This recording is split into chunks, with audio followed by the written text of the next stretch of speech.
বাসার সবাইকে নিয়ে যদি ঘুরতে যাওয়া হয় অন্যরকম কিন্তু একটা আনন্দ থাকে, তাই না?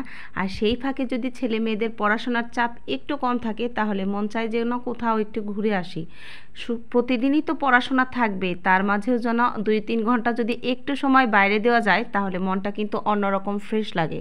আর সেই সাথে আজকে আমরা সবাই মিলেই ঘুরতে যাচ্ছি। এই জায়গাটার নাম হচ্ছে বাসুলিয়া। আর ঘুরতে যাচ্ছি কারা কারা তাদের নাম শুনবেন না? আমরা বাসার 3 জন আর সাথে যাচ্ছে দৃষ্টি।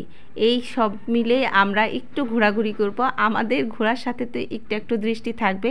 যদিও এই জায়গাটাতে আমি আগে কখনো আসিনি, এই প্রথম আসলাম আর খুবই ভালো লাগতেছিল জায়গাটাতে। এই জায়গাটাতে এসে একটা অবাক ঘটনা ঘটেছে, সেটা আপনাদের সাথে সরাসরি শেয়ার করব। দেখলে আপনারা বুঝতে পারবেন কীরকম একটা হাসির ঘটনা ঘটেছে। তো যাই হোক, এইখানে আমি একটু দাঁড়াই। এখানে প্রচুর বাতাস ছিল, খুবই ঠান্ডা হাওয়া, যেহেতু পানি আর বর্ষার পানি এত পরিমাণ। যতটুকু সময় ছিলাম এখানে ঠান্ডা বাতাসই ছিল, কোনো পরিমাণ গরমের কোনো চিহ্ন ছিল না। এত বৃষ্টি হচ্ছে তার অপেক্ষা করেও কিন্তু এইখানে আমরা ঘুরতে গিয়েছি, কেননা আজকের দিনে মাত্র আমরা 3-4 ঘন্টা সময় পেয়েছি। এই 3-4 ঘন্টা হঠাৎ করে সিদ্ধান্ত নিলাম আজকে আমরা বের হবই, আর বের হয়েই আমরা এইখানে চলে আসলাম। আর এসে আমার কাছে এত ভালো লাগছে, খুবই ভালো লাগছে, বিশ্বাস করেন। এত পানি এইখানে আর প্রচুর ঢেউ ছিল, ভালো লাগছে। আর পাশেই ছোট্ট একটা গার্ডেন ছিল, সেইখানেও অনেক ভালো লাগলো। আর একটু হাঁটাহাঁটিও করে নিলাম। এই জায়গাটাতে বিকেল টাইমে প্রচুর মানুষ হয়। আমরা যে টাইমটাতে গিয়েছিলাম সেটা হচ্ছে সকাল 10টার টাইমে, কারণ সকাল টাইমে গিয়েছিলাম, কেননা বিকেল টাইমে আবার একটু চাপ থাকে বেশি, বৃষ্টি বেশি থাকে সেজন্য। আর যদিও রবিবার থেকে আবার স্কুল খুলে যাবে সেজন্যই, দিনটি ছিল শনিবার, সেই জন্য আমরা একটু সময় পেয়েছিলাম, স্কুল বন্ধ ছিল এই কারণে। আর মাহিন আর দৃষ্টি খুবই আনন্দে ছিল, ওরা ভাই বোনেরা দুইজনে খুবই আনন্দ করতেছিল। আর মাহিন বলতেছিল আমার এই জায়গা থেকে কোথাও যাইতে ইচ্ছা করতেছে না।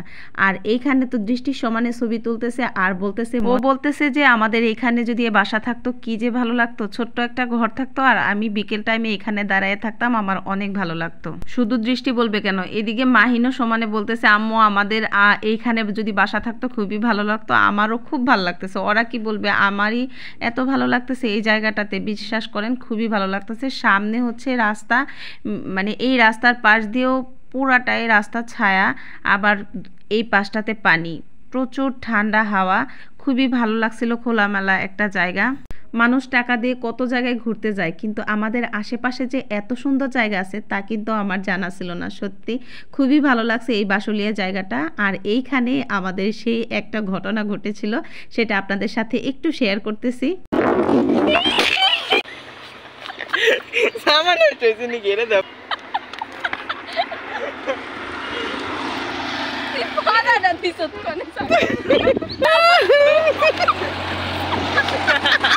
মানুষ কেউ দেখে নেই, কেউ দেখে নেই,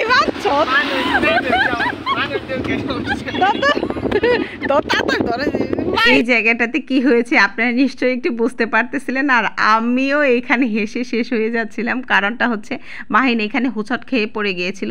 আমি তো ভাবছি যে ওর কোমর ভাঙছে, তো মাহিন বলতেছে আম্মু আমার জামায় কোনো দাগ ভরছে নাকি, সেটা দেখো, যদি দাগ ভরে আমি কিভাবে ঘোরাঘুরি করব।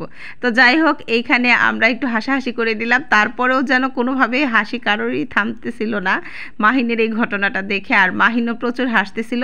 তো যাই হোক, আমাদের এখানে অনেক ভালো লাগছিল। আর তারপরে আমরা আরও কিছু ছবি তুলে নিলাম, আর আমাদের যাওয়ারও প্রায় সময় হয়ে আসতেছে। আর এই জায়গাটাতে বিকেল টাইমে প্রচুর খাবার দাবার থাকে, কিন্তু আমরা যখন ছিলাম তেমন বেশি খাবার দাবার ছিল না। তারপরেও আমরা এইখানে মোটামুটি প্রায় আধা ঘন্টার মতো ছিলাম। এই আধা ঘন্টা সময়ের ভিতরে অনেক ভালো লাগছিল, প্রচুর বাতাস। আর এইখানে ওরা সবাই মিলে আমরা খাচ্ছে। গাইস, জীবনে অনেক আমরা খাইছি, কিন্তু পানির পাশে বসে যে আমরা খাওয়ার স্বাদটা এত বেশি ছিল, বিশ্বাস করেন খুবই ভালো লাগছিল। গাড়িতে বসে অনেক আমরা খাইছি, কিন্তু এত মজা লাগে নাই। কিন্তু এইখানে পানির ধারে দাঁড়াইয়া যায় ওরা যেভাবে আমরা খাইছে, মনে হচ্ছে অনেক মজা হয়েছে। আসলেও খুবই মজা ছিল আমরাটা। আমার মনে হয় এই পরিবেশটার কারণে, যে কোনো জিনিসেরই একটা পরিবেশের দরকার আছে। আর সেই পরিবেশটা যদি এরকম খোলামেলা হয়, সত্যি খাইতেও ভালো লাগে, ঘুরতেও ভালো লাগে। আজকে কিন্তু আপনাদের সাথে অনেক কথাই শেয়ার করে ফেললাম, আর এরই মাঝে আমার ব্লগটি শেষ করতে যাচ্ছি। যদি আমার ভিডিওটি ভালো লেগে থাকে অবশ্যই লাইক, কমেন্ট, শেয়ার করবেন। আজকে এই পর্যন্তই, দেখা হবে নতুন কোনো ভিডিওতে। আল্লাহ হাফেজ, আসসালামু আলাইকুম।